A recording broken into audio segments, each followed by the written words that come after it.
Season 2 was garbage. Season 2 sucked. Season 1 was way better. I remember the good old days. So, was Season 1 actually better? Well, let's get that down to our science.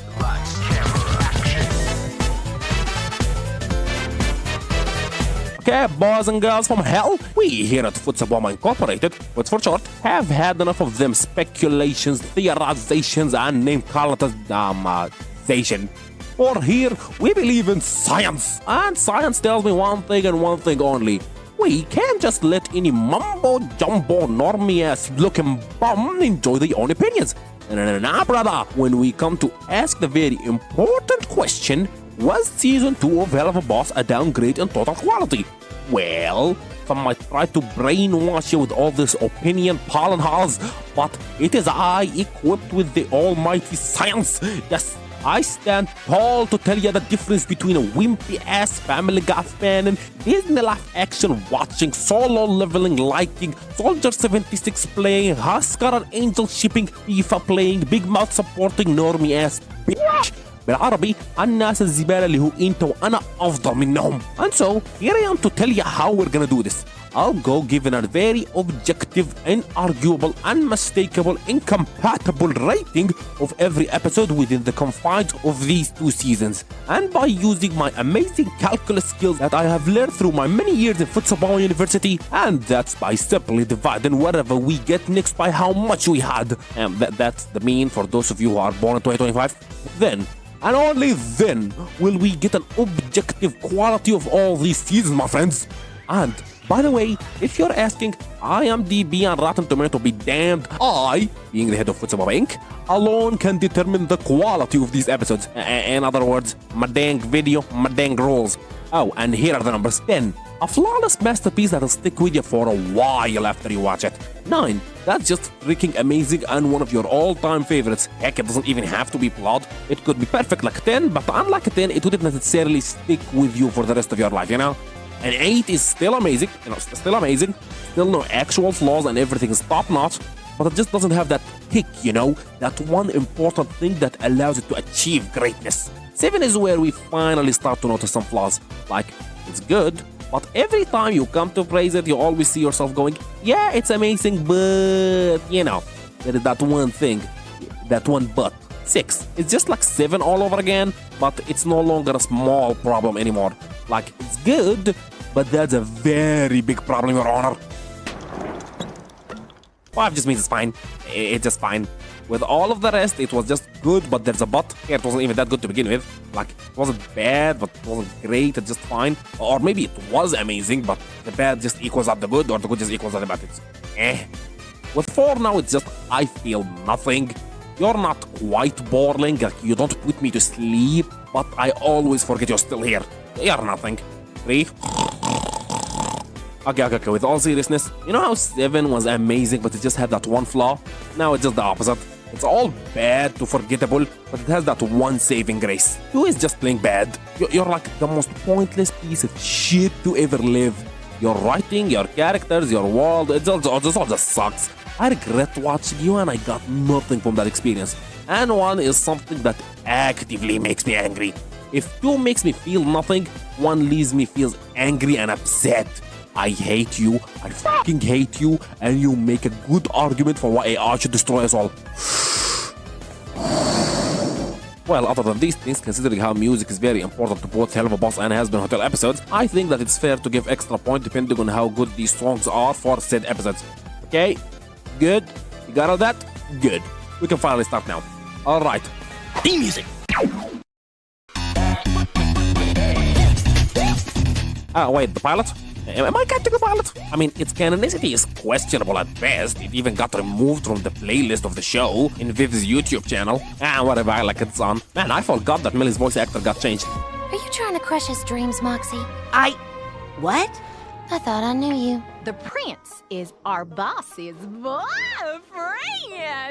I think that I really disliked it at the time, what with me just vibing with the old one, but considering what we ended up being, you know, a southwestern badass version of Millie, I finally came around to liking the new one actually better. Also, while this one's a problem with Has Been Hotel's pilot as well, man, do I never get used to the constant sound effects these guys were on 5 years ago. 5 years ago! Wait, no. Helluva Boss, like, it just came out. It just came out. It's a new show. No! This can't be right. It just can't. لا ما في طريقة مستحيلة. أنا لسه بتذكر أول مرة شفت الشيء التعيس ده إنجليزي كان صفر لكن لسه كنت متابعه. ما كنت فاهم حاجة لكن لسه كنت مستمتع. Whatever. The upside of having such a long time under his belt is that finally you get to make some ultra omega stupidity risky jokes like this.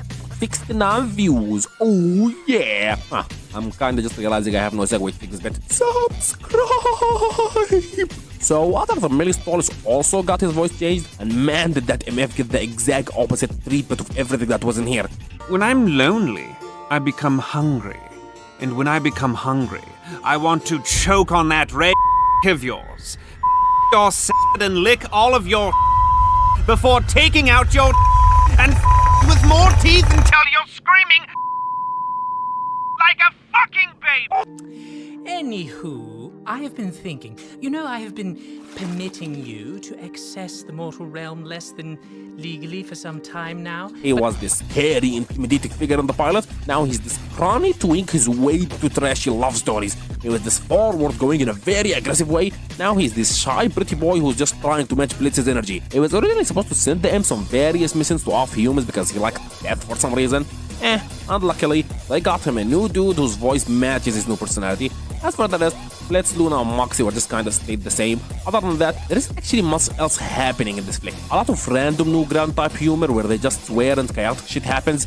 The excessive red is striking, but not anything special by later standards. Nothing is taken seriously here, for the show was pure comedy by this point. Some funny things tend to happen regarding this episode's canonicity for some reason. Blitz stealing the book was retconned in episode 1, mentioned again in episode 2, and fully canonized by episode 1 of season 2. As for the song, IMP is just a fun jingle, you know. It does not impact the final number at all, neither negatively or positively. If I had to talk about this thing's greatest asset, I would actually have to point out how quotable it weirdly enough is. Everyone involved delivered their lines fantastically, and the whole gimmick of this being a flashback fest, it gives every moment of this episode a place to stand on its own. We even get a flashback inside another flashback halfway through, which is just crazy. It's been 5 years and I can still lip sync this thing word for word all the way though. You did what? When I get lonely, I become hungry. See the bridge over the freeway? Shit off it. I was dreaming that my parents were being murdered. But now, I'd like to go back to that. Are you fucking filming us right now? It's all good stuff. So, in the end, reasonably and objectively and whatnot, between a 7 and a 6, my mind is telling me that it should get a 6, but it's way too memorable to get anything less than a 7. I'm sorry, sir. I compromised our objective and put us in harm's way. It won't happen again. I promise. Apology accepted.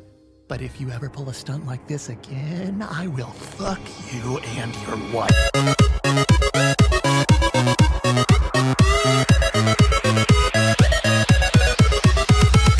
Murder Family. I have a question to ask here.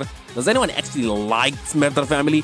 It's just a nothing burger of an episode. The plot is just Moxie trying to prove himself episode, a concept that they later beat to the ground. Harvest Festival, Exes and Oohs, and Unhappy Campers. Moxie's arc here doesn't even make any semblance of sense considering that he's having a moral problem with offing families, or at least tearing them apart in this case, making him come off as an absolute idiot when you come to consider that every person in his endless body count is someone's son, brother, husband, or dad. What makes this even more confusing is that not 2 episodes later, he can be seeing offing teenagers left and right. So where exactly do you stand, buddy? That's stupid. You're stupid. Stop being stupid. Aside from Moxie, Millie, which is supposed to be this unstoppable offing machine, kinda just gets knocked out of commission by a random dude with a glass bottle. Let's have nothing to do, Millie has nothing to do, Luna is nowhere to be found. So what kind of first episode is this? If this was supposed to stand alone on its own 2 feet without the pilot like Viv says it does, / them removing the pilot from the official playlist, the villains are boring as all hell with only one personality traits being cannibals. It's not all bad, the Stollis bit is true gold, and honestly having his continuing speaking over the phone even while Martha is talking over the scene is actually incredibly funny. Heck, you can still hear the love boy talking even later while Mox is still trying to get the job done.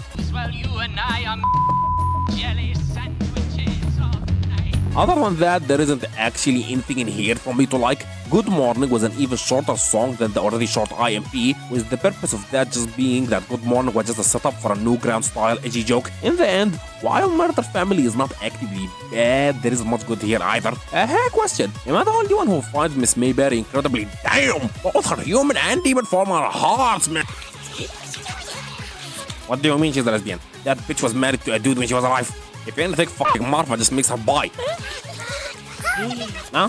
A lesbian? Man, what happened to us God-loving straight folk? Here we have bi, and the only lady doing a dude in here is just a lesbian. Yeah, whatever. Just for Miss Mayberry, Murder Family is getting a 4 out of 10. A very shameful spot on the board for you, my dear. Sheesh. This 4 is really gonna bring up the whole value of the season down in the end when we finally come to get the average way later on.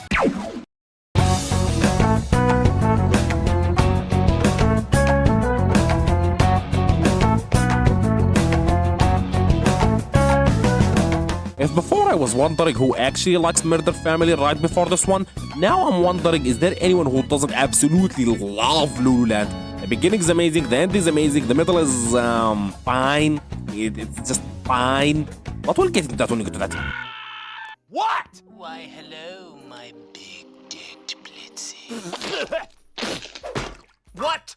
Fuck! Dad! Funniest joke in the whole show. I will not be taking opinions for this one. Loo Loo Land's characterization of Stolas was a very big surprise 4 years ago. Oh god, it does not get easier. When the pilot dropped, he was introduced as this hyper-dominant, intimidating, scary, Alistair-looking bird who's only interested in getting plowed by Blitz. But here comes episode 2, and suddenly he's this lovesick puppy who's hyper-desperate for Blitz's attention that he accidentally neglects his own daughter's need while she's there. People tend to forget this because we've been drowning in 5 years of Stolas' scrawny, twink, pretty, little, rich, trashy romance novel, Shy Boy Stolas. But back then, it wasn't until Loo Loo Land that we got a true human moment from Bird Boy, and one that was done as perfectly and beautifully as this. He comforts his daughter in her nightmare, panics because he was caught cheating again by his wife, who totally was considered within her right to be angry at this point, if that in mind, we'll come back to it later. It amazingly sets up Fazarali for later down the line. It also gives us our first ever let's take this seriously for a second, guys, and let's be perfect while we're at it. The middle is kind of weak, what with the Moxie and Millie's random ass encounter with this creep, which just decided that he feels like going against Moxie today, unprovoked by the way. The episode just kind of throws them around for a bit, just for the sake of having a mediocre B-plot.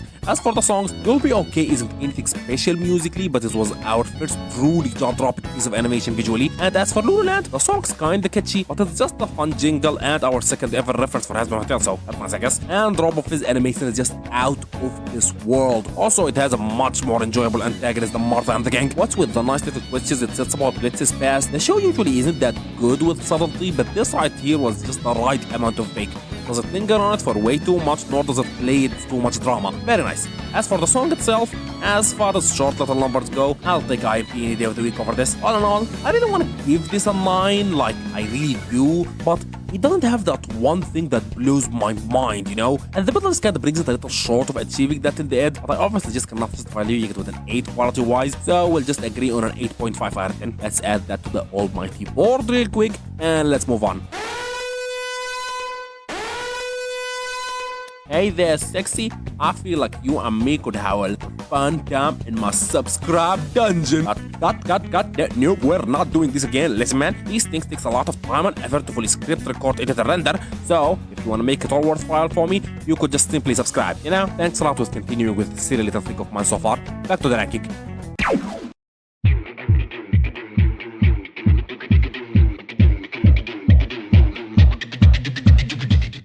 جادين كلكم عيونكم على الكلب يا أولاد الكلب. Spring Broken is fun. Like, really fun actually. I have one word for this episode. Solid.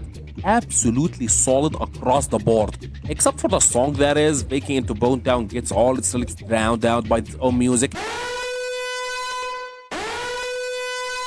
Actually, when I finally came by to make the only 5 bad songs of the show, Becky on Town sure made it in through, but that's for later. Song aside, Spring Broccoli is still incredibly solid. A fast pacing that knows how and when to slow down, a realistic and wholesome awkward moment between Luna and Tex. On that thought, actually making Luna a character for once, you know? After this episode, he was no longer an NPC. He's an actual member of IMP. I am not too big on the Blitz drama though. Seems a little forced just to get the whole adopted line honestly. But other than that, everything's in here in the picture definition of solid.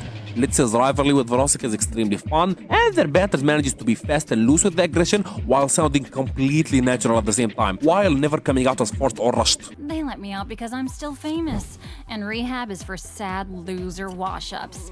So your sister says hi. Now that's how you set up a throwaway line that might later turn into something. Speaking of Veronica, she is also incredibly fun in the antagonist department. While when it comes to highlights, she doesn't do much in this episode, she easily gets better lines and moments from the ones that came before her. Moxie and Millie are incredibly fun in their little B-plot over there.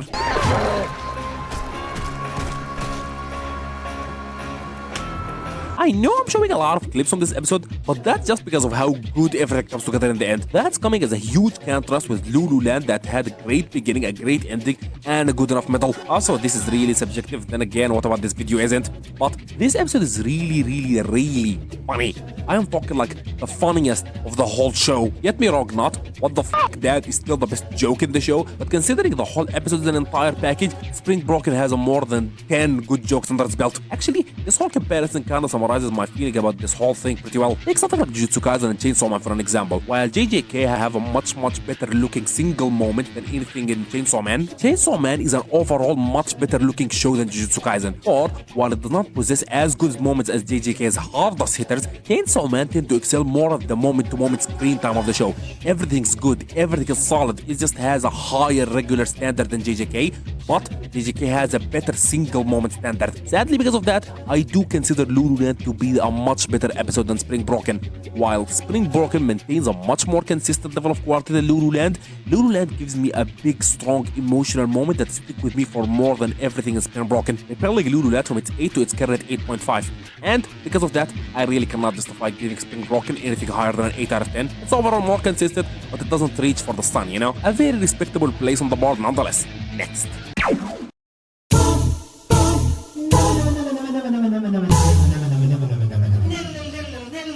So, why are we going back to the pilot again?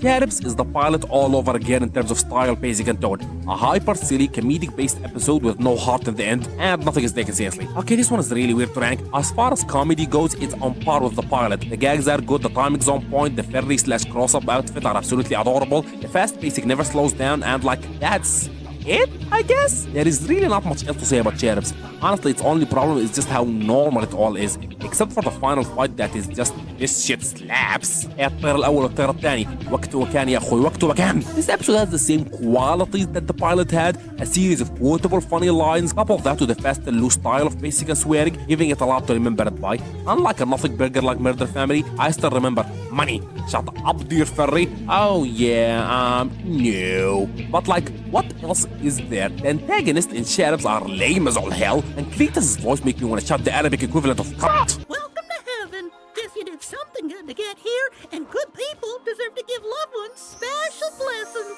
Loop-de-Loop is just exactly that, but cranked up to 11. For the exception of his shut up dear fairy, he's just loud and annoying. Nothing interesting's ever happened with Lyle Lipton, and his final I wanna live moment just kinda comes out like an oh shit, we have 5 minutes left. Okay people, let's wrap this up and give a very forced conclusion. Hell, for some reason, they thought that 5 annoying characters wasn't enough, so they felt the need to slap in Wacky Wally for a loud number. Actually, you know what? I take it back. This episode does have a big flaw. The demons in here are hella annoying. Loop-de-Loop is annoying, Lyle Lipton's just okay. C.H.E.R.U.B is annoying, especially Cletus, and Wally is also here for some reason. And the annoying factor just honestly comes up to the voices they use as the personality, honestly. None of these problems come in the way of the good stuff in here, like the funny stuff are still funny, but it's more than a small gripe, like the bad stuff are actively annoying. Like, if the pilot was a good 7 with nothing big in it, this was a 7, but all the actively annoying things in here comes to knock it away from any chance at even getting a 7. The songs, it's okay, I guess. It's IMP again, but slightly different somehow. It's getting a 6. A flawed, but an acceptable place on the board still.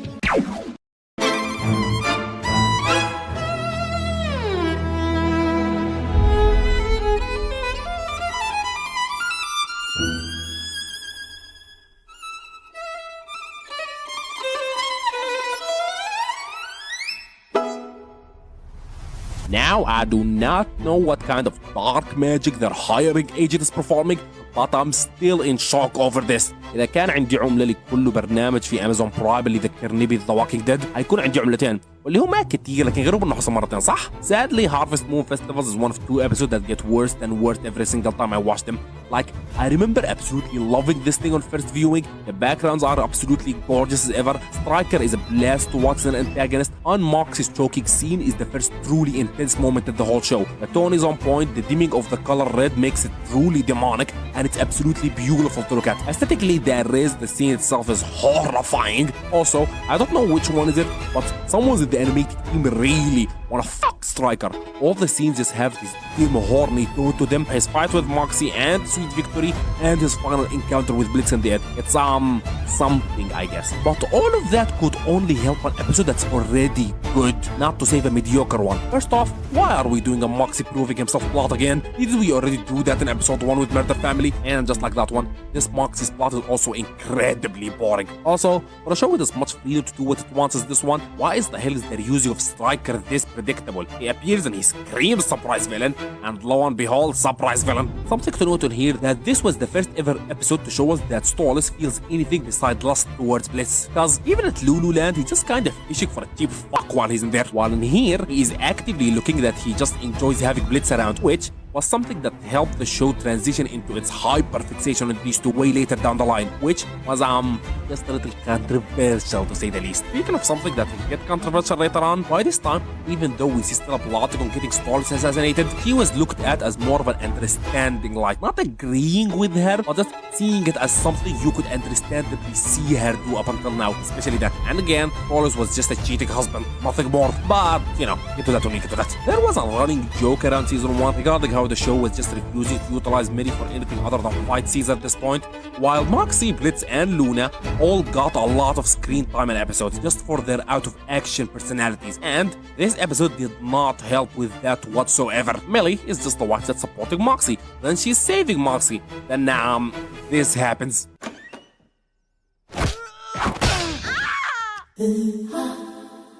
I mean, this was such a force to knock our top fighter out of commission for a bit that I'm starting to see that this is just a part of a joke that I still do not get, because aside from Moxie, who had this entire episode all for himself, Blitz also got to have some character moments with Striker. Oh yeah, and Luna was also here, I guess. Okay, what else? I don't know, I guess I'm just gonna put some random things that I didn't find any segue for. Let's go. Fun fact. Striker's gun is actually the first time we canonically hear the name Carmela Carmine, not in Has-Been Hotel. What else? Like, Sweet Victory is absolutely garbage. It has the same problem as Becky to point out. It's more interested in being background noise for Moxie and Blitz rather than actually being a song in its own right. This thing is getting a 5 out of 10 on the board. Not bad, but not good either.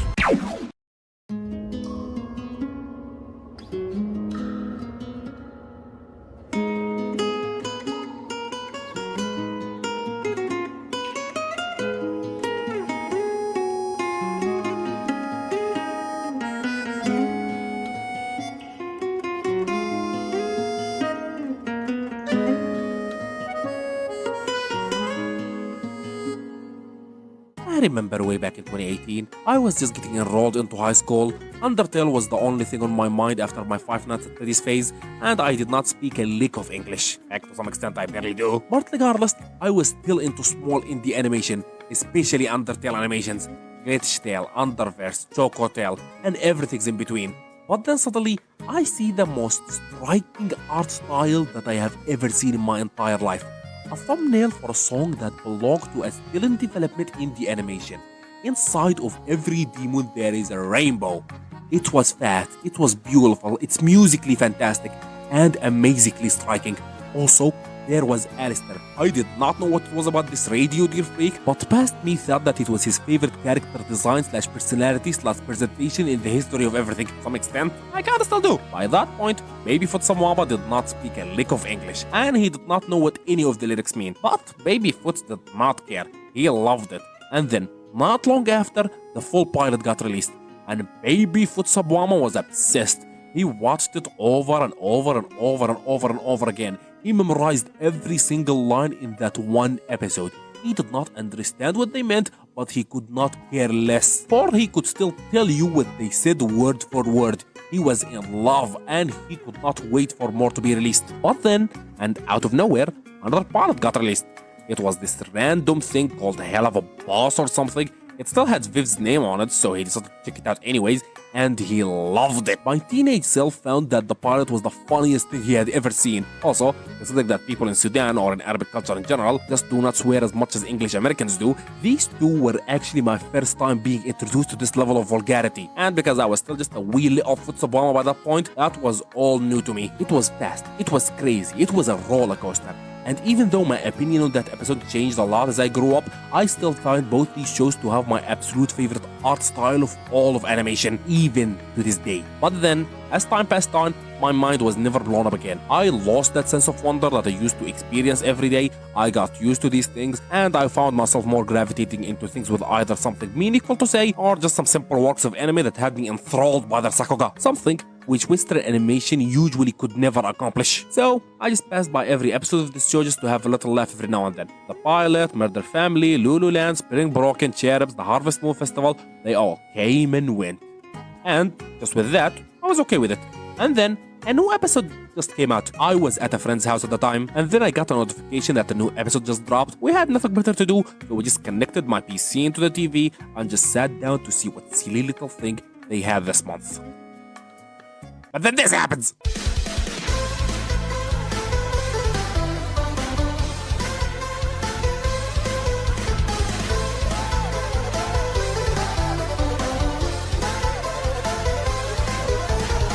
That, in other words, was absolutely unbelievable. I had never in a million years would have expected a damn indie animation on YouTube of all things to create a work of art so perfect it made me lose my dang breath. I am not exaggerating, I actually had to remember to breathe during this thing. The story so far was mostly just a silly little comedy with not much else in there. But this was art. It had actual things to say, things that blew my damn mind away. The dream sequence between Moxie and Blitz were just unfucking matchable. Moxie literally changed the whole animation style into this Disney-esque Ghost of the Opera musical number, while Blitz was busy getting dragged through the absolute ringer. By that point of the show, Blitz was nothing more than just another rude, sarcastic asshole that you were just not actually supposed to take his bad actions all that seriously. But no, here we see him getting haunted by all his past mistakes and regrets in this creepy and messy, muddy environment that gave all of his sins a life of their own, breaking Veronica's heart, his failed career as a performer with Fizz, his inferiority complex with Stryker, and finally, his actual affection for Stallus. It was not just a transaction at this point, it was an escape, a place where someone actually wanted him, and more importantly, a relationship that he didn't yet ruin. Also, for some reason, we just got the best chemistry of Blitz and Moxie in this whole show. Something to finally show us a non-sarcastic, non-rude or aggressive interaction between these two. One that just randomly decided to give us the best banter in the whole show. Oh, the antagonist. Oh, let me tell you about the antagonists. They were fine. They're fine. The dorks were just fine. They're unoffensive. They're just okay. They do not increase nor decrease my enjoyment of this episode. But the animation, on the other hand, I am not kidding when I say that.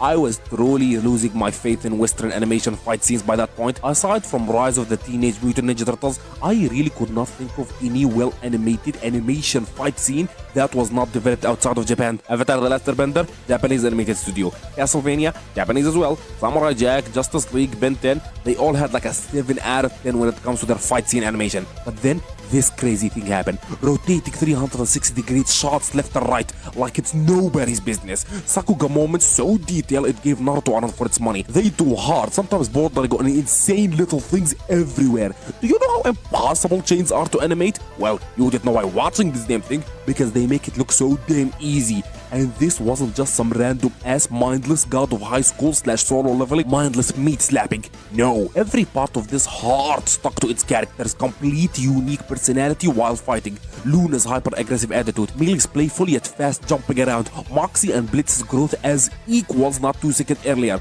Also, there was this. Who wants some quality time with Daddy? I'm coming. And As if all of that wasn't enough, we get this absolute horrifying yet beautiful at the same time ritual of Stollis coming in with this metal as fuck demon form, absolutely cleaning house and making every animator watching this thing successfully cream their pants in the process. See that? All of that? Do you know why any of this is possible? It's because these guys came here with only one goal in mind: art. There were no stupid arbitrary deadlines to cut the quality in half, no overprotective shareholder to tell you not to risk it, and absolutely no set budget to limit the artistic vision. Take a look at Has-Been Hotel real quick. It used to be just like this, an over-ambitious pilot that went crazy everywhere. But now, after it got picked up by Jeff Bezos and the gang, everything had to change. Say goodbye to the crazy detailed design and say hello to this flat under-expression slob. Say goodbye to having Charlie be more unique to the rest of the cast by having her just be the only soft and round design of the bunch, and say welcome to her new streamlined, same as everything else, sharp new art, just for her to lose the only thing that made her unique. And finally, introduce a deadline and a budget into the equation. So now, what do we end up with? A fine enough, I guess, animation. Man, I hate the current state of Western animation. And by the way, do you know why Helluva Boss did as well as it did? It was because there was no shareholder-ass, greedy-ass, limiting-ass bitch on the team. In other words, there was no one to say no for when things got crazy. Do you want to delay the episodes just for another month to make the art better? Why not? Do you want to get a whole new art style just for one song? Why not? Do you want to hire another complete different studio just to get a Sakuga anime style fight scene and one that puts everything in Has-Been Hotel in shame, showing that the show that was picked up by a multi-billion-dollar corporation had worse animation than the free indie one? Literally, nothing in Has-Been Hotel looks anywhere close to anything in Helluva Boss. Hey, do you want to over-animate a stupid half-a-second door break scene with overly complicated chains animation? Why the hell not? Hey, motherfucker, you wanna have a hard-ass fuck rotation shot? Okay, how about another one? And another one. And another one. And another one. And we just go on like this. I mean, who cares? It's not like they're pullingly hard to animate or anything. And do you know why this is? It's because these people are here to create art, not just look at some stupid fucking flowchart. 10 out of 10. Absolute perfection.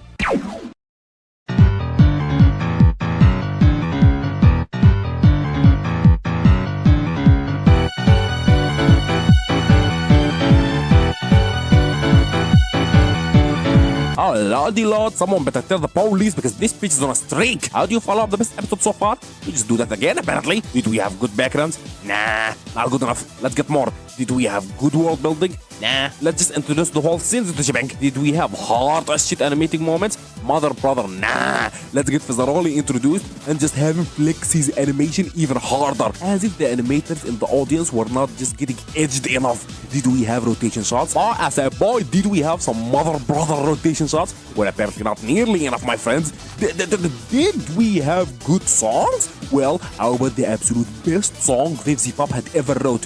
Actually, hang on a second. This Loser Baby.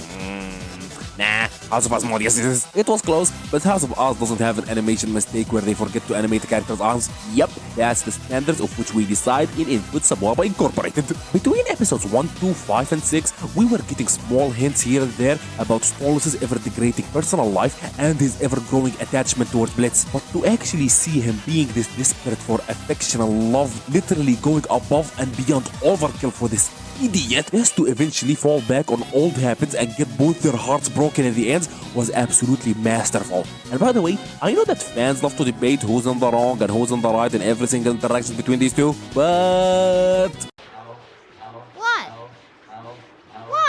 What are you looking at me for? I love doing this as well. It's fun, and up to this point of the show, right before Season 2's obsession with clearing Stollis' name came, it was incredibly fun to argue up until this point. Let's just use Stollis. It was the wrong for bringing him into this bend in the first place. Nah. No, Stollis was given an option, and he chose to throw both of them under the bus. Sheila, I love you, but now I have to defuse this bomb. See, good stuff. Gripping. But now look, they built a giant condominium blocking my view. I tried to make up dialogue for it, I'm a condominium. I'm just standing there. See, where's the fun in that? It's always the same. I'm a building. There's no story. I know that I already talked about the animation, but this flick is capital B beautiful. The backgrounds, the character designs, the animation, it all comes together like nothing before in Helluva Boss or anything after in Has Been Hotel. Seriously, man, Amazon's handling of their animated shows like Has Been Hotel and Invincible is absolutely embarrassing. Despite both their success, they still get rushed up the ass, making the animation go worse and worse by the season. I should really start putting a timer on every single time I get sidetracked on this shit. Considering Veronica's previous showing in the show with Vacate to Bone Town, I really didn't think much of her as a singer, but just like everyone else in here, she absolutely crushed it in House of Asmodeus. Speaking of Asmodeus, holy mother of Dante, this guy's a lot! Even though I consider myself to be the biggest glazer of this show's character designs and animation, even I wasn't expecting something this massive. Of fucking course you got the genie. Good lord. Again with this black magic hiring agent shenanigans, like how do you expect me to pay attention to anything else in here when Miraculous Ladybug is cursing in the silly little demon show that says fuck? Alright, sluts, get ready to suck a lot of pig dick. All in all, absolutely perfect. Here's another 10 out of 10. To the top of the board you go, my friend.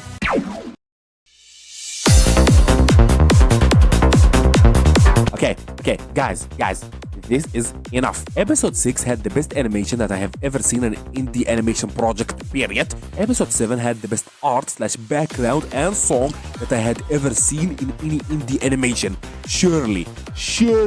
Episode 8 wouldn't have, like, I don't know, the best character design in anything ever in the history of ever. In your teeth like cotton candy.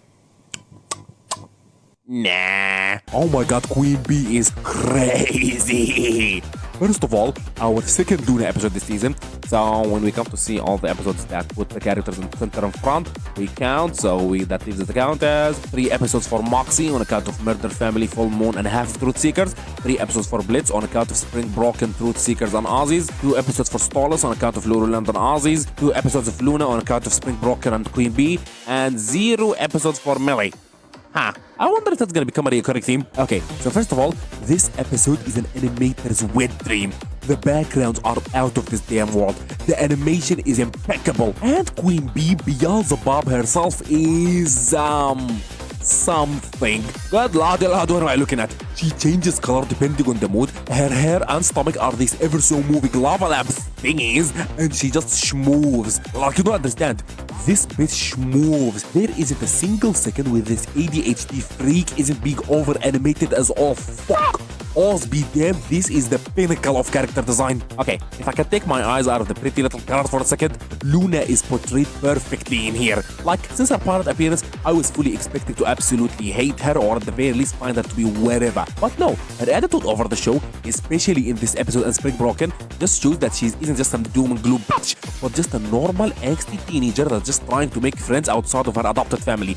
Never at any point did I get tired of her, nor did I actually hate her, which, if you know my opinions about these type of characters, that's a big deal. But despite all that, Blitz just somehow manages to be even more perfect at it. Seeing him this heartbroken but also trying to compose himself for his daughter with various level of success that is, as he drinks more and more, just manages to be some of the most interesting writing that Vivziepop had ever did. Also, is it just me, or was everyone just waiting for the moment where Beelzebub just reveals himself to be evil? I mean, he's a sin and he gives people what they want, not what they need, which is prime material for a mind control plot. Also, and above all that, he is the girlfriend of this episode's protagonist crush, a literal puppy love if you may. But no, during the episode, he's nothing but a supportive friend, a good host, and just an all-around cool person to be around. Oh my god, did I not talk about cotton candy yet? يا اخي انت ده مش نو انت ده دي حلله ولا حاجه ليه ما عندك عيون تقدر تشوف ولا تعرف انه ده بس I don't know perfect. I remember when Ozzy's first came out and then everyone was just dying to know what happens next. And then all of a sudden, nothing. There was absolutely nothing. Where is episode 8? Where is the final episode of season 1? What's happening? Why isn't it out yet? So we just waited and waited and waited until we discovered that Queen Bee is fully finished now, but it just couldn't come out yet due to, and I quote, legal bullshit. So we just waited until episode 1 of season 2 came out, and there was still no finale for season 1, and then episode 2 came out, and then episode 3 came out, and then episode 4 came out, and just when people just started to lose all hope, it came out. And obviously, people just went to see the episode to see what's up. And, Party is buzzing now. But I feel like I went a little too hard with the confetti this time, though. I have, like, a rainbow in my vagina right now. Kesha? Is this motherfucking Kesha? Oh my god! Okay, come on. Even for black magic, there is just some things that shouldn't be possible for an indie animation. Like, you don't understand how big this is. Vivziepop, for a long time, was just this mostly unknown figure in the animation community. He was just that one lady that made Zoophobia comic or something, I don't know. But it had all changed one day with her first ever big project to get any sort of attention.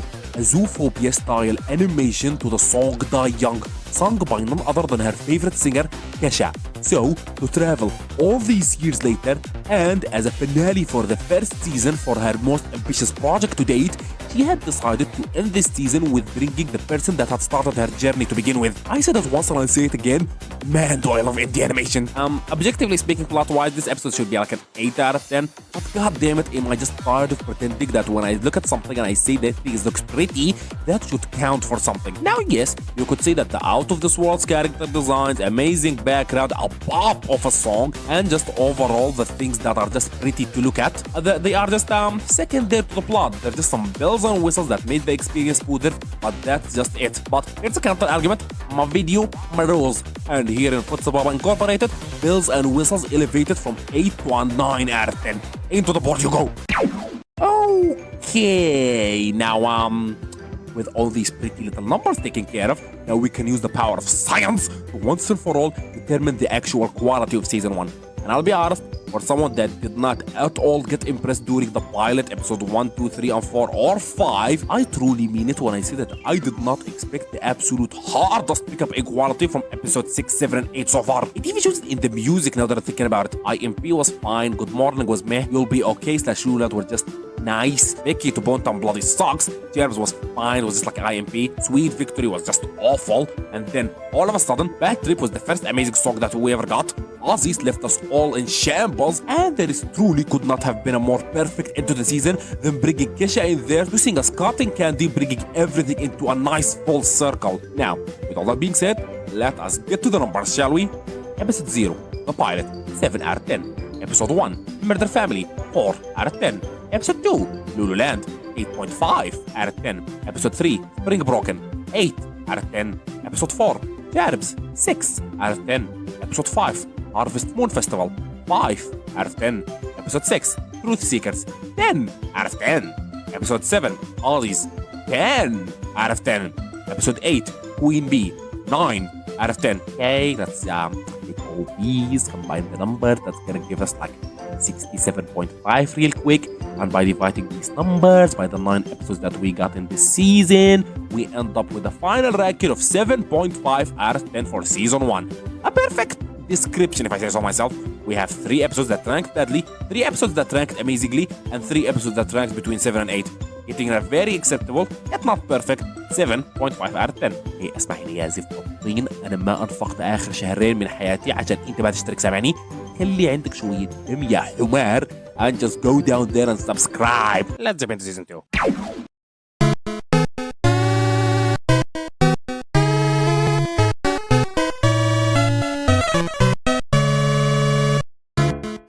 The circus is an interesting episode.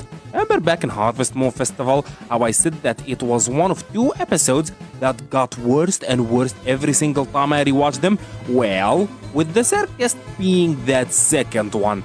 At first viewing, I absolutely loved it. You know, actually going out of its way to canonize the pilot was neat. Baby Stolas and Fizz were absolutely adorable, and giving us the absolute of all role reversals by having Stolas be the nervous, shy boy for once, and having Blitz be the forward-going playboy was gold to watch. That was also serving double duty in explaining why Stolas could act like a sex maniac one moment and then be portrayed as just this sheltered pretty boy the next, with the explanation being that it was just trying to match Blitz's energy all this time. I don't know, good stuff. Aren't we forgetting one teensy-weensy but ever so crucial little tiny detail? And then, you actually take a second to think of what you just watched. And then, one word comes to mind over and over again while I'm rewatching this episode. Why? at many points during this episode, I find myself wondering about all of the, let's just say, creative decisions in this entire thing. Like, why did Blitz and Stolas had to become childhood friends? What does that add to the story? If anything, having them already know each other takes away from the whole upper class, lower class relationship that they both had, because now it's not a story of two people from two different worlds falling in love. No, now it's just two childhood friends meeting each other after a long time, which, again, is not objectively a worst idea. It's definitely a less interesting one though. And also, why? Why did Stella have to be turned into that devil? She was awful in the past, yes, but it was all coming from Stolas' own doing, his mistakes, his cheatings, but now she is given the most awful, forced, unnatural, and honestly cringe dialogue just to make sure that you know that there isn't any gray area in here. What a pathetic fucking man! Oh, like who says that? I like tormenting you. No, like actually, who fucking says that? Also, speaking of which, why in the actual Vivziepop hell is this season so obsessed with clearing Stolas' name? Like, it's so prevalent it's not even funny. If season 2 was all about these two idiots making mistakes and hurting each other / the people that they care about, this season is now all about desperately, and I do mean desperately, trying to clear Stolas' name of any wrongdoing on his part. He hurts Blitz? Nah, he didn't mean to. He looked down on Blitz? Nah, he didn't. It just came out wrong, you see. He was cheating on his wife? Nah, she was simply awful, you see. Stolas wasn't cheating, he was simply finding love. His cheating is affecting his daughter? Nah, it isn't his fault, man. His daughter is just being a dumb teenager, and Stolas did nothing wrong. You see, it's so determined on painting everyone that has a problem with him into either in the wrong and reasonable or just simply awful when it comes to Stella. And all of his actions are treated as either a noble act of love, a misunderstood sacrifice, a completely justified mistake, or he just didn't mean it or something. He just didn't know any better, you see. While Blitz, on the other hand, actually gets to be put up face to face with all of his shortcomings. His mistakes actually get treated as mistakes and his own flaws of character, which makes it so infuriating to see Stolas just get off scot-free every single time, or have everyone else be painted as a dumb fuck for even having a problem with him. Wow. Is there anyone counting these tangents yet? I swear, I'm gonna put a whole new meaning to the word nickel for every time I do blank by the end of this. Tell you what, if anyone actually counts down on the comments below all the times that I actually get sidetracked of the episode that I was currently talking about, they'll get, I don't know, something. My lords will talk to you later. Okay, did I miss anything? Right. Owl in a cage is fine, I guess. This episode is getting a 4 out of 10. Nothing here is awful by itself on first viewing, but it just gets worse and worse every single time I think about it. This show seems to have a problem with below average first episodes, I see.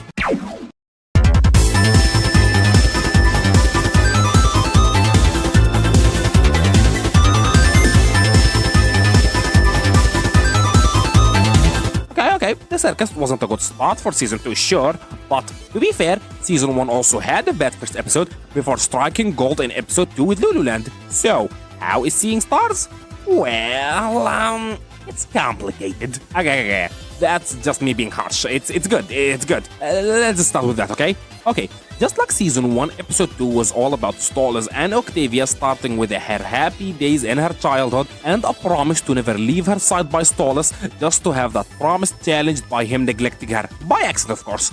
This is Stolas after all, our golden boy can do no wrong intentionally, of course. Leading to Octavia running away, forcing Stolas to come searching for her, just so they can have a heart-to-heart, right? Well, in this one, just like episode 2 of season 1, episode 2 of season 2 is also about Stolas Octavia episode that also starts with a flashback from when Octavia was a child, that also had Stolas make a promise to her, that also lead into Octavia's happy past being contrasted by her current present, that also had her promise by Stolas be challenged, that also led into them running away. And yes, it was also by accident this time around. That also for Stolas to go searching for her, that also led into them having a heart-to-heart just all over again. What the hell is that? So while yes, the way I'm putting it right now just makes it sound like nothing more than just a boring rehatch. Just believe me, it isn't. While Loo Loo Land mainly focusing on Stolas and Octavia, with some sparkling in just a little bit of Blitz and his past with Fizz, this one mainly focuses on Stolas and Blitz, while sprinkling in just a little bit of Blitz's past with Luna. A subtle difference, but one that changes a lot of how this episode is structured. I'll say this, while I was usually not one to complain a lot about Helluva Boss's tonal issues, it's get kinda hard to defend when you're going full hard on forward on comedy just to completely go with zero transition setup or as much of a breather into complete seriousness and just hold that in for barely 2 seconds right before going immediately back into comedy. It's not bad, but it's still a little annoying, you know? And I know for sure that I'm the only one with this gripe.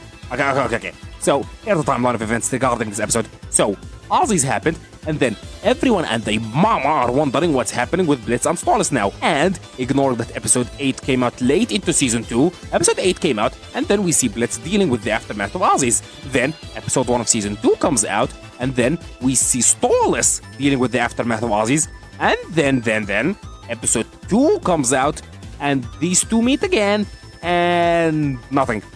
Absolutely nothing. If you were actually watching the episode month by month as they release, then believe me when I tell you that this is the most frustrating thing in the history of ever. For some weird reason, Ozzie's is never brought up once in Seeing Stars. And unless there is some FNAF 2 type crap happening in here, with this episode taking place before the events of Ozzie's or something, then it's just so jarring to see these two just act normally around each other like Ozzie just never happened or something. Oh wait, no, from the start we see that Stolas did end the divorce with Stella, so we know for a fact that this does indeed take place after Ozzie's. So why in the heck is it just swept under the rug like that? No weird looks, no awkward conversations, not a single moment when they look at each other and say, yikes, man, Ozzie's was rough. It was just nothing. All nothing. Okay. This is a good episode. Seeing Stars is an actually good episode, but I know that I've done nothing but trash talking for this entire time, so let's start with some positives, shall we? Okay, for starters, and I know that this is gonna sound weird to compliment for, but this is a really fun episode. With stuff like Murder Family, Harvest Moon Festival, the fun factor that I was having was relegated to a select few moments in each episode. The circus was fine, but the Shy Stolas bit was, gold. Loo Loo Land was nice, but it was mainly the little highlights and like what the fuck that bit. Murder Family was meh, but the Stolas call was fun. But on the other hand, you had stuff like Spring Broken and C.H.E.R.U.B, which had a varying degree of quality, but they were all nothing but fun till the end. And the circus is actually one of these episodes. The beginning is fun, the bits are fun, the Brendan Rogers stuff are fun, romance, and honestly, the jokes just land. What is his phone number specifically cracks me up every single time. It's not just funny, but it's also incredibly charming. I really do appreciate that they didn't hold on too long on Luna's flashback. Short and sweet, which honestly cannot be said about Luna in this episode. Okay, I know that this is the positive turn still, but this is just annoying. I thought that between Spring Broken and Cotton Candy that they were slowly trying to build up Luna's relationship with Blitz, but for some reason he's just awful in here. I thought that we were done after Cotton Candy, Who's the queen now? Yeah, that's my dad! But no, apparently she is still awful, ignores everything, rejects his affection, and it just feels like we're back to square one all over again. Like, bitch is trying not to get bankrupt in here. Why are you still acting like this? You even act like you don't want to be here the whole time when your dang incompetency is what caused this whole problem. Also, your ass has the nerve to ditch them halfway through and then, after all that, do a whole 180 in personality when you see Octavia, which is, okay, the speech by itself is very good, like really good. But given the context of just you during this entire episode, it just makes it come out of nowhere. Hell, you don't even follow your own words before or after the speech. The second that Blitz goes to give you a hug, you just kick him in the coripos. Like, why are you acting like this in this episode? I swear, you are not this insufferable. Happy adoption anniversary, Looney. I got you a little something. Is it a cure for syphilis? Oh. Then I don't want it! I'm hungover from this morning, dumbass. Isn't that my lunch? You know what? I can't take this assault right now. I need to blow off some fucking steam. Okay, maybe you were, but Queen Bee gave me hope, Also, you didn't even have a song in your part. I like it was just a background soundtrack at best. Although, you know, unlike Sweet Victory and Vacate to Bone Town, it was an actual background soundtrack. Although, I wouldn't be giving Seeing Stars that much credit because it doesn't actually have any real songs now that I'm thinking about it. Aside from I Like It, which was just a background host, Until the Day We Die isn't even in the actual episode. In fact, it's just an after-credit song being slumped together with Oh Millie and I Wanna Fuck a Ghost. No, I did it again. I was complaining again. Okay. Let's continue talking about the positives, okay? When it comes to the subtlety thing that I mentioned earlier, I really liked how they're handling the whole acid water bit. While never stating it out loud, it is very rare to see a show that have this much trust in their audience, which is, you know, always a delight. Also, if I'm forgetting the whole Ozzie thing for 1 second, Blitz and Stolas are actually gold in this. Well, he seems to like you, sir. Maybe he would understand. Okay, my dick is good, but it is not that good, Moxie. Blitz, if your performance on stage is half as good as it is in bed, you'll leave them breathless. The what's his phone number bit, the Blitz bit, the hot Blitz bit, it's all good stuff. And you know, it's charming to see Blitz be fully happy about his job for 1 second, even if it's all scripted.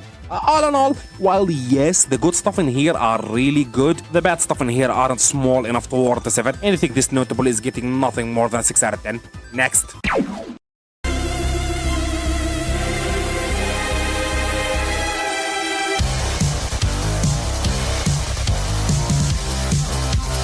Okay, now that's what I'm talking about. Exes and Oohs is just near perfect. Like, actually near perfect. The drama lands, the joke lands, the action lands, the characters are fun, the villains are fun, the animation's great, the songs rule. The only Moxie proving himself flawed that actually works, but you know, ignoring the fact that he's used this at the end. But I digress. And just like Spring Broken before it doesn't actually have any bad qualities per se.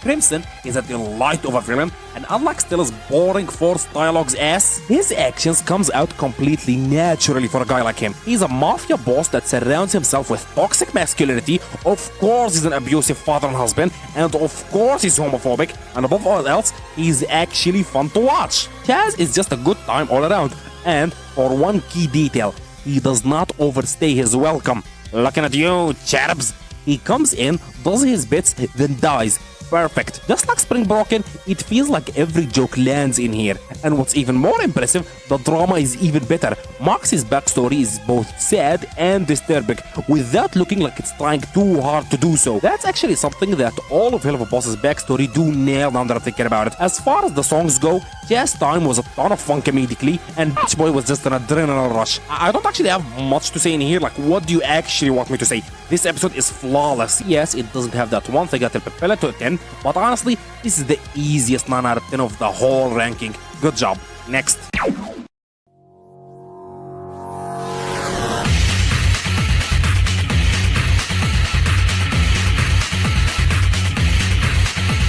Western Energy is certainly a controversial episode. Honestly, I think it has one of the most amount of mixed feelings towards it. And that's all for a good reason, by the way. It has every single controversial aspect of the whole show, meaning that your enjoyment of this episode is fully dependent on your individual opinion about each of these topics. If you're not a fan of Stella's new dumb bitch personality, then you'll hate her parts. But if you're ignoring that and is just looking to enjoy a pure evil character that's actually written well in this episode, by the way, thanks to a large part with her interaction with her much smarter older brother Andy, then you will like her parts. If you're mad that they're making a complete joke out of Stryker, then you'll hate his parts. But if you actually ignore that and did find the part that they're trying to be funny in, just funny, then you'll have a blast with it. But if you hate that the show is still a comedy at heart and is mixing the badass serious fight with a goofy silly lunar side plot, then you'll hate this part. But if you don't have a problem with that and just enjoy the fight for the spectacle that it is and laugh at the silly plot like the relief that it is, then you will have an absolutely great time with it. If you really hate how Season 2 just desperately trying to clear Stolas' name of any wrongdoing, no matter what he does, hits on his wife, he did nothing wrong. Accidentally condescending to Blitz, he did nothing wrong. Throwing Blitz under the freaking bus in Aussies. I don't look down on you. How many times do I... When have I ever... He did nothing wrong. If you hate that, then you hate his parts, obviously. But it. No, actually, I'm not looking for this. This part just sucks. If you hate that for late in season 1 and most of season 2 just stopped focusing on IMP and just became the Blitz and Stallus show, then you'll be bothered by this episode's premise.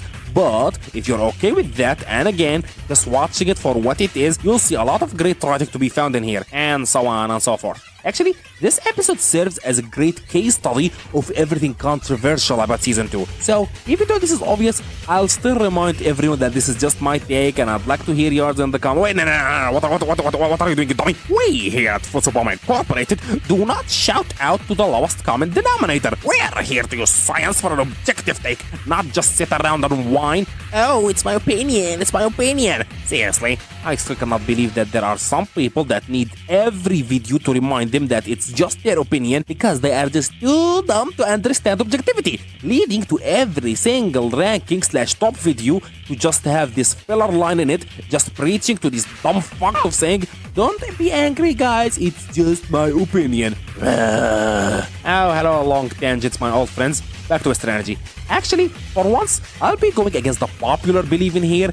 I really enjoy Western Energy. Stella, while I hate the direction that they choose to go with her overall, weirdly enough, if I just accept it for what she is right now, then I really like how she's written in this whole thing. She cannot be reasoned with, can't be told that she's wrong, and even if she messes up, you cannot out-yell at her because she'll just yell back even harder, forcing Andy to always manipulate and redirect her in order to get all their plans in order, which again, unlike most of her scenes, this is at least interesting. And a lot of people hated that Stryker became more of a butt of a joke in this episode rather than his badass first appearance in Harvest Moon Festival. But as someone who didn't care much for his first appearance, I really enjoyed all of his characterizations in here. His grudge over the higher class and the Blue Bloods is very interesting. His banter with Stallus is absolute gold. And while some people still complain that they're making fun of him in this episode, they tend to forget that the jokes that they actually tell in here are actually pretty funny. You won't be worth any more than the tombstone you'll be buried under.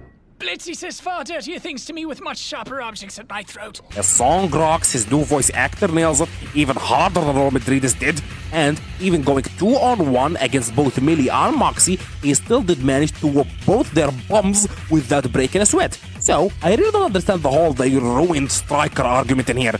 Also, this right here gives us the best single scene of animation in the whole show, at least Sakuga-wise. Just absolutely flexing at this point, which obviously leads us to the second most complained about thing in this episode, Blitz and Luna's side plot.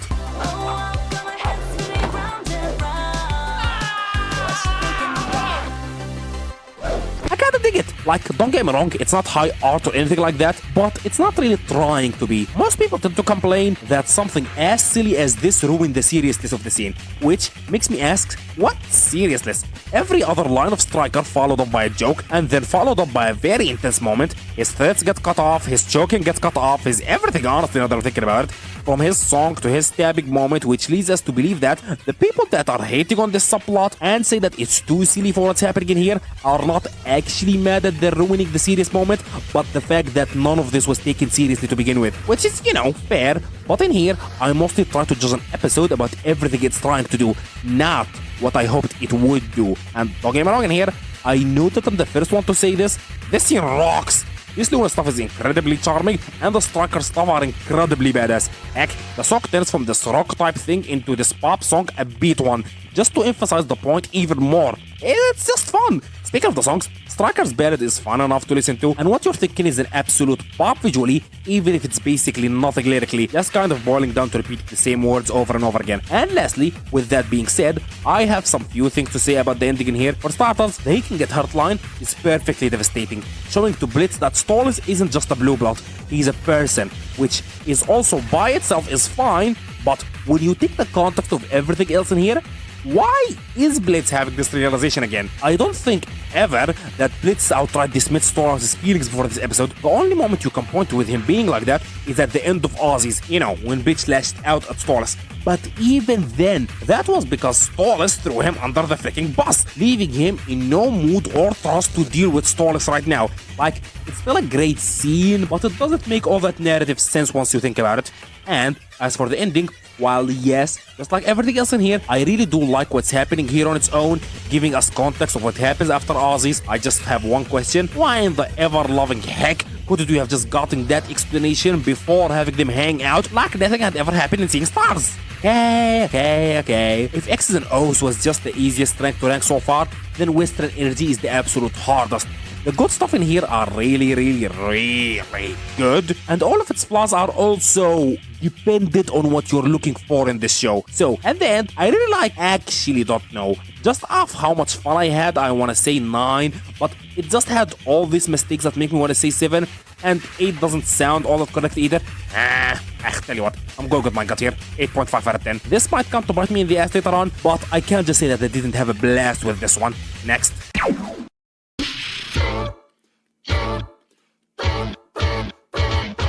Oh, unhappy campers. Oh, fuck me. I'm gonna get crucified for this, aren't I? So I don't hate it. Okay, so your enjoyment, or considering that this is the most disliked episode of the whole show, I guess I should say disjoyment. Wait, that's not a word.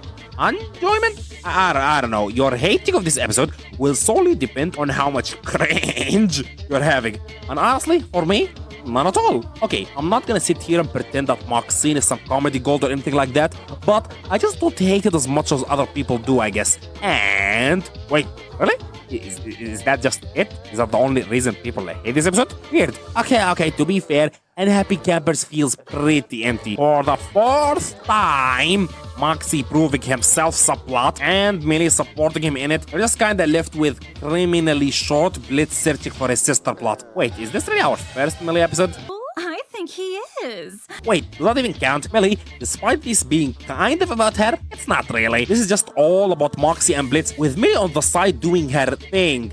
Whatever. The Blitz stuff are really good at least. Short and sweet in the beginning, funny in the middle, and heartbreaking at the end. Good stuff. A regular joy is fine enough, I guess. As for the songs, Maxine is a nothing burger, but I guess that's what they were going for. So, And You Got the Power is just another background song. Good enough, I guess. Okay, so this is weird. The good stuff here are fine, and the rest, while not bad, is kinda boring. Which, honestly, considering that it was lowering point based on how much fun I was not having, or just the things I do not like, I think that this is just fine. It's just meh. It's just mid. And honestly, boring is worse than bad. It's getting a 4 out of 10. I don't hate it. Like, it's not that bad. Like, without the Blitz stuff, this would be 3 or maybe even a 2. But as it stands, it's just a little bit less than 5. But it's not really anything either.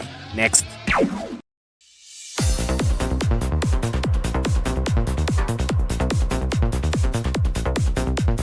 Oops is peak, perfect, great, amazing, رائع, جميل, خرافي, أسطوري, just so good. Ozzie's first appearance was a blast, and it's not any different in here. Lust shouldn't be about force. It's an art to be earned and enjoyed. It's all about that journey to Pleasure Town. You tell him, sister. We've been waiting since Ozzie's for the follow-up on Fizz, and baby, these mother brothers do not disappoint. His animation, gorgeous and impossible as ever. Ozzie, as charismatic as ever. Man, you know what? Let's bring in the whole gang in here. Let's have Stallus be absolute gold with Ozzie, showing that Oz is just a cool guy, not just some villain, and giving them some of the show's most fun B-plots. Have both Striker and Crimson in here for a double fun package, with the show's 2 best villains in here. C.H.E.R.U.B and the Dorks be damned. Finally, give us the backstory to Fizz and Blitz, and wouldn't you know it, it's fantastic as well. The song is fine, like Look at This Is Wherever. This episode's biggest strength lies within the fact that it's just always on. Unlike stuff like Loo Loo Land and Happy Campers and even Seeing Stars, it never feels like we're ever stopping in here. You are having as much fun with Stallus and Ozzie as you're having with Blitz and Fizz. The dialogue's on point, the beautiful contrast between Stallus and Blitz's complicated relationship and Ozzie and Fizz's simple love is absolutely genius. And they are still doing a good job of making me want to hear Striker's backstory and why he hates the Blue Blood so much. Crimson is good enough, I guess, in here. No complaining still, but like, get me wrong, he just doesn't do anything of note in here. And, weird. I don't think I have anything else to say about this episode. It's just good. Fantastic even. There is just no buts to be found in here. But it's an absolute easy 9 out of 10. Hell, scratch that. 9.5 out of 10. It's not an absolute perfection for a 10 out of 10, like Truth Seekers and Ozzies, but you know what is?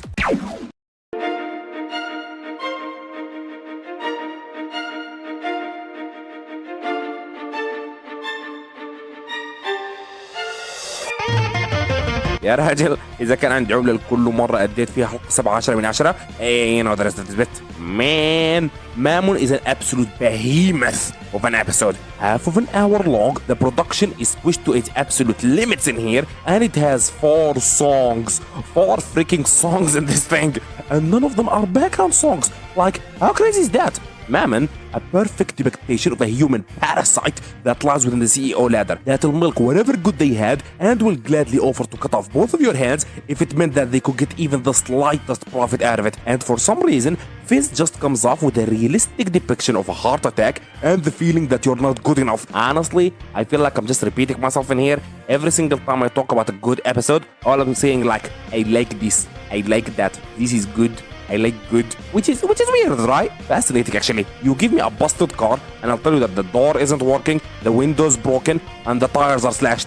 But you give me a perfectly working car, and then you ask me, why is this car good? I'll have to say is, I don't know, man. It just works. On that note, Litz is fun in here, like really fun. Ozzie is amazingly portrayed as well, making every single episode he appears in either a 9 out of 10 or a 10 out of 10 fantastically. He's really supportive in the best way possible, and Fizz does not feel like an idiot for not immediately accepting his help. It all just works, man. At the start, I thought that the random fan would turn into just another one of Stella's situation, and I'd really hate his dialogue, but now, just like everything else in this behemoth, everything about him is both realistic and uncomfortable to watch, in the best way possible, that is. And that goes double for Fizz's scenes. I especially love this one moment where he just gets to bond with this disabled kid. It's all so fucking good, my god. And as for the songs, Juggling School is the catchiest thing that you'll hear all day. Also, is that mother brother Tom Cardi? Clown Bitch is an absolute bop. Crooked is just simply beautiful, and 2 Minutes Notice is so good, to the point where it actually gives both House of Asmodeus and Loser Baby a run for their money. I don't know what more you want me to say about this one. You know it's a 10, I know it's a 10, everybody knows it's a 10. Why are we still here? Next.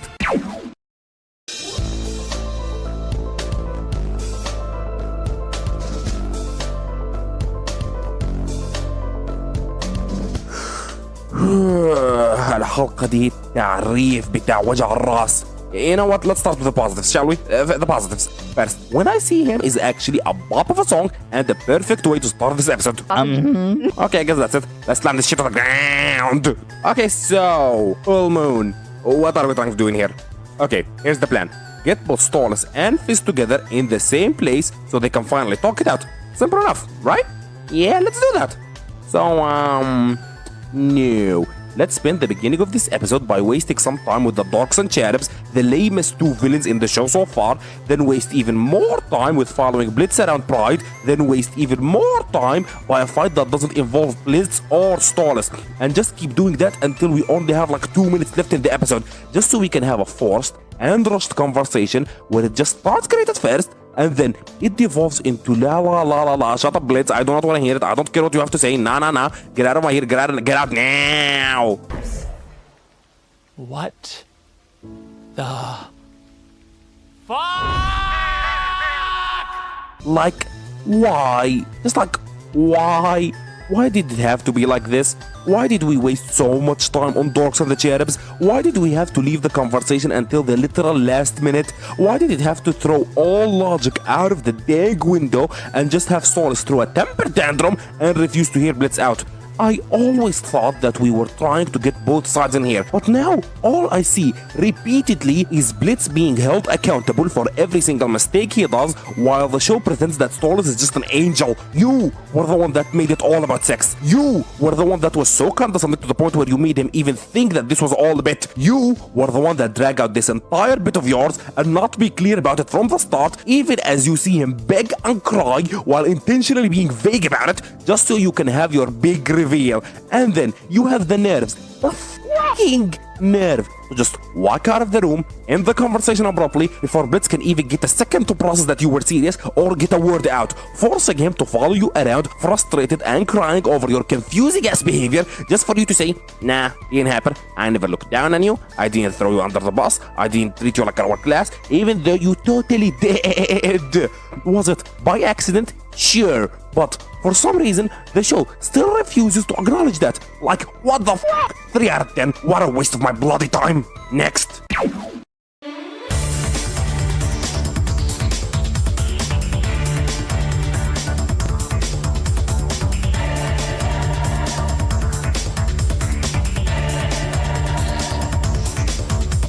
Apology tour. Okay, I'm gonna sound like a very contradicting ass person right now, but bear with me for a second, okay? So, part of the reason why I slammed Full Moon so much was kind of the extension of the whole thing that I was talking about this entire video, which is Season 2's weird obsession with clearing Stolas' name. I won't repeat myself again, but for short, not taking any responsibility, putting all the blame on Fez, clearing him of any wrongdoing, all that stuff. And for the most part, Apology Tour does have just more of the same of that, you know? But honestly, I kinda love it. Why you booing me? I'm right. Okay, let me explain the difference. Let me explain the difference. Full Moon spends 90% of its runtime wasting my time just to rush and force a very unnatural, contrived conclusion. Nothing makes sense. Everyone is purposefully saying the wrong things. And when I opened Apology Tour for the first time, I expected about more of the same. But it wasn't the same. For starters, he actually starts the episode with the actual main plot. Wow, who could have thought about that? Also, we give both of them the chance to talk. Wow, who could have thought about that? Also, this is the only time where treating Stolas as if he was the one in the right in here actually works. You can argue all you want about Stolas' action. Lord knows I spent most of this video doing that. But when it comes to his actions, only and exclusively regarding Blitz and just Blitz, you can indeed make the argument that he just didn't know any better. Which, I'll say this, is the only good change that we got from Season 2, Episode 1, The Circus. Because yeah, bastardizing Stella, turning Blitz and Stolas into childhood friends is all questionable at best, but framing Stolas in a way where he's just all this time was just trying to match Blitz's energy rather than just being the aggressive one. While yes, is another way of reframing stuff to clear Stolas' name of any wrongdoing, it is still a very effective way of framing him as someone who just didn't know any better at the time. Because after all, he was sheltered his entire life and his only concept of relationship and romance just came from his soap operas and his imaginary romance novels, which leads you into reinterpreting stuff with like the pilot. He was just trying to match Blitz's energy. Loo Loo Land, same thing, but also you could also see it as him just being flirty and not him actually trying to be condescending to Blitz. It all just came out by accident. In Harvest Moon Festival, we actually get the perfect way of them doing this, with Stolas just straight up enjoying Blitz's company and just trying to be nice to him, not actually realizing that he's being very condescending. He also just goes out of his way to save his ass on Truth Seekers, and most of their interactions in Truth Seeker does show an actual care for Stolas and not him intentionally trying to be condescending. But sadly, when it comes to the big one, Ozzie's, it does become kinda hard to defend him after that. He openly and blatantly throws Blitz under the bus, which makes it extremely hard to say that he just didn't know any better, because this is the only example where Stolas hurts Blitz's feelings, yet it never comes up in any way of their fights. But other than that, it still works, okay? Back to Apology Tour. You get off to getting plowed by people you look down on. I don't look down on you. How many times do I... When have I ever... While yes, that's just wrong, in this context, it doesn't actually comes off as the show just turning a blind eye to Stolas' action. Not this time at least. But as Stolas actually and sincerely just not realizing that he's doing it. Because, think about it, Stolas is of the ruling class. A completely sheltered one as that, with his only interaction with any type of romance was just either his family saying don't, or him watching imaginary light novels and shows. So, it would actually make total sense for him not to understand that what he's doing is wrong, but, you know, and unlike Full Moon, where they just ride themselves into a corner with the whole only 1 minute left in the episode thing, in here, they get to have all the time in the world to discuss what happened. They even cleverly enough tied back to Western energy with the he can get hurt moment, and they play it naturally into the argument. Heck, while they get aggressive in this one, it actually feels natural. Blitz is completely on the whole, oh come on, please forgive me baby, please bit, right until Verosika's part comes up, and you know what? That is how someone seeing that would react, because it is unfair for Blitz, and as shown previously, Blitz biting back is always his defense mechanism. I spent the entirety of this morning listening to love ballads, and that was still the gayest thing I've heard all day! Also, another thing that makes it just 10 times better than Full Moon, the stuff that aren't the Blitz and Stories shit is short and sweet and does not overstay its freaking welcome. And after we're done with that, we have still like half the episode to continue it, not just the last freaking minute.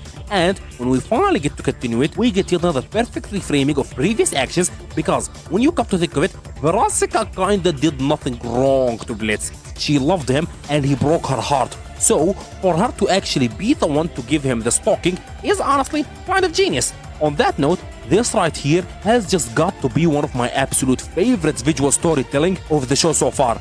Blitz is sitting on the railing, framing him as a prison bar that's stopping him from getting to Stolas. The part of the cake he's eating is literally his own broken heart bleeding chocolate. He's sitting under a literal broken heart just watching Stolas leave him. On that note, they're also still subtle with the previous conversation when the better than Stolas guy, yes that's actually his name by the way, when he comes to ask for Stolas' hand, Stolas suddenly looks to Blitz for permission before dancing with him. I still don't understand how could these two back-to-back episodes be about the exact same thing yet be on the complete opposite side of the quality spectrum. Hell, even the song in this one is better than what Full Moon had. I never knew that I loved 80s soft rock until I first listened to Motherfucker. 9 out of 10. I almost gave it an 8 because of my previous Stolas problems, but that's a problem with the season as a whole, not this episode. Okay, we've been through a mixed bag so far, but the last one was great. Hopefully, we continue like this. Fuck.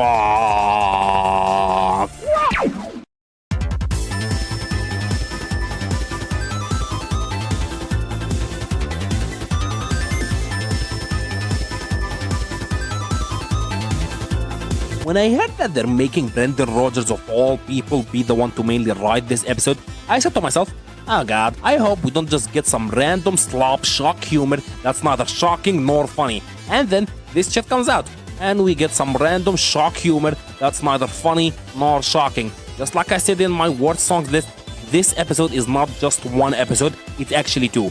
The first 10 minutes is boring, cringe, awful, unfunny, and with no substance. And then the song happened, a spooky kind of love that is, and suddenly deep, emotional, amazing dive into the characters with a fun villain, fun fights, and our final IMP backstory with Millie, and an actual look into Blitz's psyche. It's just all so freaking good. Like, the first 10 minutes just has some bad shock humor jokes, and then in the second half we get this amazing fight that's just a big conversation between Blitz and Millie without saying anything about the conversation itself, just letting the fight talk while talking every now and then about their own lives with Blitz trying to get to her. It's smart, it's subtle, it's amazing, and it also prioritizes storytelling over spectacle. And the fact that these two episodes are both lumped in together at the same episode just makes it so hard to rank, because the first half is some of the show's lowest moments and worst written yet by far. And if you watch my previous video, it also ends with the worst song in the show's history, in a spooky kind of love. And then, after this song splits the episode in two, we get some of the best that Season 2 has to offer with this creepy, amazing dream sequence that encapsulates all of Blitz's past regrets, the best heart-to-heart in the whole show with Millie's pep talk to Blitz, and the best backstory that we got in the show. That has the best written fight in the show. Story fight at least. It's all the conversation, not just a mindless punching. Solo leveling. So, now, I don't know what to do. Like, you can imagine how hard this would be to rank, right? I mean, if you like put a gun to my head, I'll have to give it a 5, which really hurts my soul after the truly amazing second half. But then I get back to the first half, and the middle of the road is just about the actual place that makes the most sense to me. So it's a 5 out of 10. Next.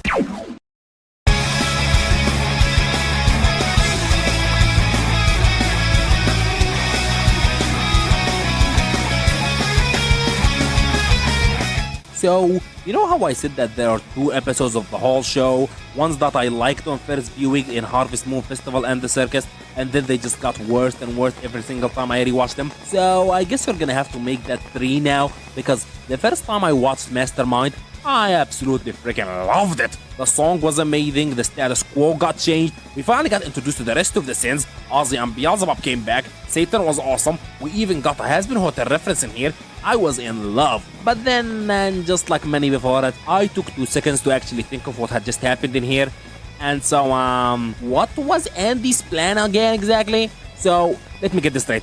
Your plan was framing Blitz for attempted murder, don't tell Stolas, and just hope that he coincidentally finds out by coincidentally being in front of the TV at the exact same right time, have him come here and not tell the truth for some reason you know he's not gonna do that, and not saying anything about how you tried to kill him, take all responsibility for... what exactly? No, I'm not doing a bit in here. I'm actually asking, what exactly is Stolas taking responsibility for here? Reaching the world of man, that's it?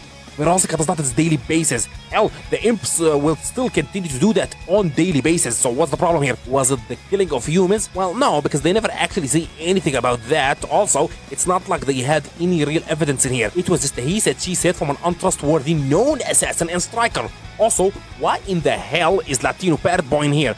I thought that the point of Stolas was that he didn't have any single friend to his name, my one and only friend and all that, you know? His existence adds nothing to this episode and just cheapens Stolas' backstory. The song is good, amazing even, don't get me wrong, but it still suffers from the exact same problem. At the time, I am now just asking, why? None of this makes any sense, and I just hate to repeat these 2 words because they just lost all meaning at this point, but this just feels forced and rushed. 4 out of 10. It's fun on first viewing, but the more I think about it, the least I liked it. Next. أخيرا ده أخدني 3 شهور. 3 شهور! اشترك يا زفت الطين يا خلاص اشترك! Theme music!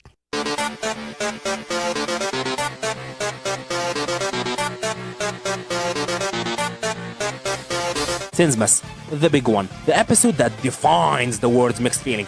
So, what's my thought about it? Well, I have some mixed feelings. But, I do believe that there are more good than bad in here. In fact, this episode's one and only problem is actually Season 2's whole problem. Ironically enough for the finale, I know. And, say it with me now, Season 2's obsession of clearing Stolas' name. Hooray! Okay, so let's discuss the elephant in the room. Okay, Octavia and Guisha first of all. Oh my god, Stella and Andy here suck. Say goodbye to Stella's enjoyable Western energy self and welcome back her previous the Circus self. Every time this bitch opens her mouth, I'm just like, oh, bloody says that. All her dialogue is back to being forced, awful, and just evil in such a way where it doesn't even come off as enjoyable, but just tedious. And despite all that, she's not even the worst part of this episode. Octavia is. Like, after Stolas' promise to never leave her in Loo Loo Land, obviously Stolas was just setting himself up for disaster in Mastermind, because now he's not allowed to see Octavia anymore. So, the show just wanted to make everyone else, specifically Stella and Octavia, look so bad to the point where you just side with Stolas no matter what, even if it ruined both Stella and Octavia in the process. And that's part of the reason why they had to take all semblances out of Mastermind. They wrote themselves into a corner, and now they had to force their way into you taking Stolas' side no matter what, even if it ruined the whole episode. And you know what? They did such a good job of getting to that point that now Octavia just feels retarded for even being mad at Stolas. Like, what was he supposed to do? Let Blitz die? Also, you're a bitch! You saw what Stella and Andy are doing. Like, these 2 are being obvious about it. Completely not trying to hide anything. To the point where this doesn't even count as manipulation. They're just being honest. And after all of that, you're just mad at Stolas. Like back as Mastermind with Stella, she was, hiding her smile, hiding what she's doing.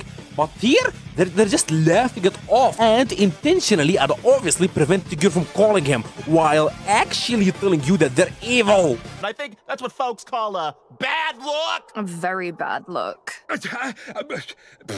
Okay, now that's just lame. Everything about this is so lame. Octavia, that is not the whole episode because, I know this looks bad, but I swear, this is the only problem with this episode. First off, the animation. Like, we all knew that they were gonna go all out in this one, but this is just crazy. I'm talking like out of this world crazy. First person camera shots, Sakuga for days, the heaviest slash hardest hitting shot that you'll ever see animated in any indie animation ever. Luna's amazingly badass Fairy's full wolf transformation, and so on and so forth. Okay, but you know, that's just production stuff. How's the writing? Ignoring Octavia's dumpster fire, that is, while there's nothing mind-blowing in here, everything is just done in a decent way. Stolas is poor now, so he just has to work for IMP, giving him a whole new dynamic. Millie is pregnant now, so we'll have to see where this goes later. I'll Be Okay is just a better version of You'll Be Okay, and also ironically enough, just like You'll Be Okay was our first amazing bit of animation in the show, I'll Be Okay had the best single shot animation in the show. Every shot holds a high, consistent level of quality to the point where the best joke in the episode is just them cheapening the animation intentionally. I also love the subtle part of how even though they say that imps celebrate wrath by fighting playfully in Sinsmas, you can notice Luna just sitting in the background eating just because he's celebrating gluttony. Most of the jokes land, the timing is good, and it's all just weirdly charming. From everyone playing playfully, to them refusing to kill the target, to just Blitz and Stolas acting out together, to the nice party in the end. I especially love this one line. Money coming in? Oh, lords. I'm poor now. Oh, fuck. It's all just good, solid stuff, not including the Octavia stuff, that is. I keep repeating myself. But like, seriously though, you were just with the imps when you heard the news. Why did you decide to take a different route? Why did you just ride with them? Did you really want your last minute intervention that bad?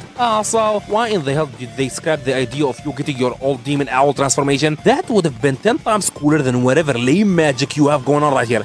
Although, considering how hard they go everywhere else, I get the feeling that this wasn't cut off because they didn't like it, but because it would have literally killed the one who was trying to animate it. I mean, did you look at Stolas' own demon form recently? Okay.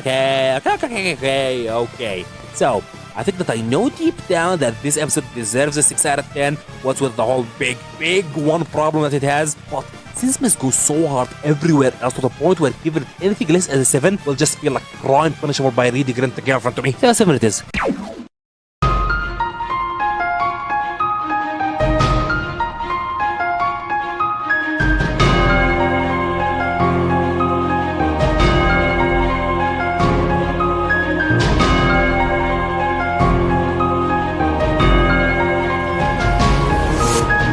This was weird. Season 1 started out mid and then it just kept on rising until it exploded with episode 6, 7 and 8.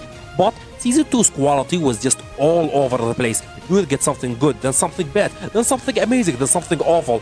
It's just all so weird. But you know what? Finally here, okay? Finally, this took 3 whole months between everything. So, if you do not subscribe right now, then I don't know, you're not cool. Yeah, that's right. That would make you not cool. So join us Giga Chad in Vivziepop Incorporated and be cool. Also stay in school. This is so dumb. What am I even doing with my life? This took 3 months. Okay, final ranking. Let's go. Whew. Episode 1, The Circus, 4 out of 10. Episode 2, Seeing Stars, 6 out of 10. Episode 3, Exes and Oohs, 9 out of 10. Episode 4, Western Energy, 8.5 out of 10. Episode 5, Unhappy Campers, 4 out of 10. Episode 6, Oops, 9 out of 10. Episode 7, Mammon, 10 out of 10. Episode 8, Full Moon, 3 out of 10. Episode 9, Apology Tour, 9 out of 10. Episode 10, Ghostf, 5 out of 10. Episode 11, Mastermind, 4 out of 10. Episode 12, Sinsmas, 7 out of 10. Okay, now let us combine all these together, leading us into a good whole number of 77.5, and then we divide the 77.5 by the 12th episode that we had in Season 2, and divide all this together, and then we finally end Season 2 of Helluva Boss with the final ranking of 6.5 out of 10, which, just like what I said about Season 1, I think that this is a very accurate representation of the quality of all 12 episodes of Season 2. So now, to finally answer the question, was Season 2 of Helluva Boss worse than the one that came before it? I mean, technically yes. Like, the whole idea here was to use the power of science to decide that. But when you come to look at the only difference is just a 1 point different. Season 1 had a 7.5 while Season 2 had a 6.5 out of 10. So yeah, Season 2 was technically worse, but it's not really fair to see that the show just had fell off when the quality decrease is just by 1 small point. And then again, maybe I was just too generous with Season 2. Hell, maybe I was too generous with Season 1. Heck, maybe I was too hard, I don't know. Honestly, I'd really like to hear your own list down in the comments below. Just look at every single episode of a season and assign each of them a number depending on how much of them you actually like. And then combine all these numbers into one, then divide those by 9 for Season 1, 8 if you're not counting the pilot, and 12 for Season 2. And then show me what yours looks like. This should make for a fun half an hour. Okay then, you can check out my other works in here if you're interested. Here I talk about most of Vivziepop's controversies, and here I talk about the only 5 songs that I find bad in both Helluva Boss and Has-Been Hotel if you're interested. Speaking of Has-Been Hotel, I really want to know if you'd be interested in another video like this where I talk about Has-Been Hotel's quality instead. Tell me in the comments below. And thanks for watching, do not forget to subscribe, and Vivziepop out!